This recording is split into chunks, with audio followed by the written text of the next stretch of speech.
बृहद स्केल पर जो एनएसआईटी जिस एजेंसी ने जिसने कंडक्ट कराया उनसे भी हम लोग अभी पूछताछ कर रहे हैं कि क्योंकि जो सॉफ्टवेयर थे उसमें कहीं ना कहीं जो है मालवेयर डाल करके या उसके माध्यम से ही कहीं ना कहीं जो है ये गड़बड़ी किस तरीके से हुई है अभी ये जांच का विषय है। मैंने बताया इसमें हम लोग साइबर जो एक्सपर्ट्स हैं उनका भी हम लोग सहायता ले रहे हैं कि किस तरीके से जो है ये पेपर इतने बृहद पैमाने पर एक सेंटर में मान लीजिए हो सकता है 2 सेंटर में, बट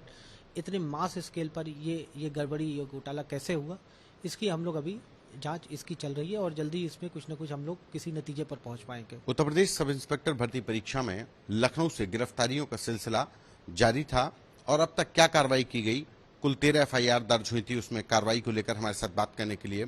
डीसीपी साहब मौजूद हैं, कासिम आबदी सर। सर, लखनऊ में जो पुलिस भर्ती जो परीक्षा हो रही थी उसमें गड़बड़ियां आई, कितनी अरेस्टिंग्स हुई, एफआईआर कितनी हुई और अभी तक इन्वेस्टिगेशन में कहां तक पहुंचे हैं? जो नवंबर दिसंबर के महीने में 2021 में सब इंस्पेक्टर्स भर्ती की सीधी परीक्षा थी और जिसमें डीबी पीएचडी के दौरान कुछ गड़बड़ियां पाई गई और भर्ती बोर्ड द्वारा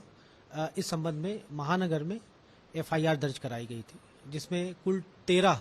एफआईआर महानगर थाने में दर्ज थी और जिसमें 18 सेंटर्स थे उनका उल्लेख था। ये सेंटर्स अलग अलग जनपदों में थे जिनमें गड़बड़ियां पाई गई। इनमें टोटल वेरिफिकेशन के दौरान जो पर्सनल परफॉर्मेंस शीट्स होती हैं उनमें जो डेटा थे उनमें जो कुछ गड़बड़ियां पाई गई उनके आधार पर 100 लड़के ऐसे थे जिनकी अरेस्टिंग किया गया और जो जेल में निरुद्ध रहे, कुछ की हाई कोर्ट से बेल हो गई है, बाकी वो प्रक्रिया चल रही है। इसके अतिरिक्त अभी जो केंद्र व्यवस्थापक हैं उनके विरुद्ध, क्योंकि वो भी नामजद थे उसमें, उनके विरुद्ध अभी विवेचना अभी प्रचलित है।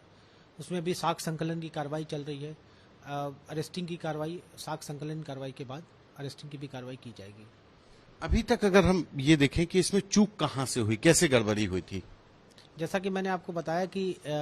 ये बृहद स्केल पर जो एनएसआईटी जिस एजेंसी ने जिसने कंडक्ट कराया उनसे भी हम लोग अभी पूछताछ कर रहे हैं कि क्योंकि जो सॉफ्टवेयर थे उसमें कहीं ना कहीं जो है मालवेयर डाल करके या उसके माध्यम से ही कहीं ना कहीं जो है ये गड़बड़ी किस तरीके से हुई है अभी ये जांच का विषय है। मैंने बताया इसमें हम लोग साइबर जो एक्सपर्ट्स हैं उनका भी हम लोग सहायता ले रहे हैं कि किस तरीके से जो है ये पेपर इतने बृहद पैमाने पर एक सेंटर में मान लीजिए हो सकता है 2 सेंटर में, बट इतने मास स्केल पर ये गड़बड़ी ये घोटाला कैसे हुआ इसकी हम लोग अभी जांच इसकी चल रही है और जल्दी इसमें कुछ न कुछ हम लोग किसी नतीजे पर पहुंच पाएंगे। ये डीसीपी नॉर्थ कासिम आबदी साहब, जिनका साफ तौर पर कहना है कि विवेचना चल रही है। जो परीक्षा कराने वाली एजेंसी थी एनएससीआईटी, उनसे भी पूछताछ की जा रही है कि आखिर इतने बड़े पैमाने पर यह गड़बड़ी हुई तो कैसे। कैमरा पर्सन गौरव के साथ संतोष कुमार, यूपी तक।